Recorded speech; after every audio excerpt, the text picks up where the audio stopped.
വിറ്റ് പോവാതിരുന്ന ഒരു ഐറ്റത്തിന്റെ വില കൂട്ടിയിട്ട് അതിനെ ഒരു ബെസ്റ്റ് സെല്ലിംഗ് പ്രോഡക്റ്റ് ആക്കി മാറ്റിയ ഒരു ബ്രാൻഡുണ്ട്, KFC. സംഭവം നടക്കുന്നത് ആഫ്രിക്കയിലാണ്.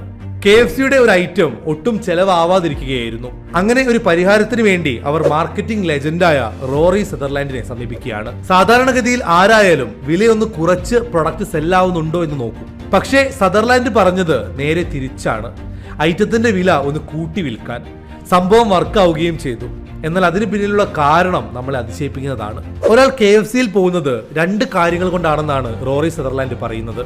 ഒന്നെങ്കിൽ നല്ലൊരു ഓഫറിന് വേണ്ടി, അല്ലെങ്കിൽ ഒരു വലിയ ട്രീറ്റിന് വേണ്ടി. പക്ഷേ ഒരു മീഡിയം പ്രൈസുള്ള ഐറ്റം ആണെങ്കിൽ ഇത് രണ്ടും വർക്കാവില്ല. അതുകൊണ്ട് തന്നെ ആളുകൾ ഈ ഐറ്റംസിനെ ഇഗ്നോറും ചെയ്യും. പക്ഷേ ഐറ്റത്തിന്റെ വില കൂട്ടിയിട്ടപ്പോൾ ആളുകൾക്ക് അതൊരു സുപ്പീരിയർ ഐറ്റം ആണെന്ന ഫീല് വരികയും അത് വാങ്ങുകയും ചെയ്തു. ഒരുപക്ഷെ ഒരു മാർക്കറ്റിംഗ് ജീനിയസിന് മാത്രമേ ഇങ്ങനെ ചിന്തിക്കാൻ കഴിയൂ. ഈ ഒരു സ്ട്രാറ്റജിയെ പറ്റി നിങ്ങൾക്ക് എന്ത് തോന്നുന്നു?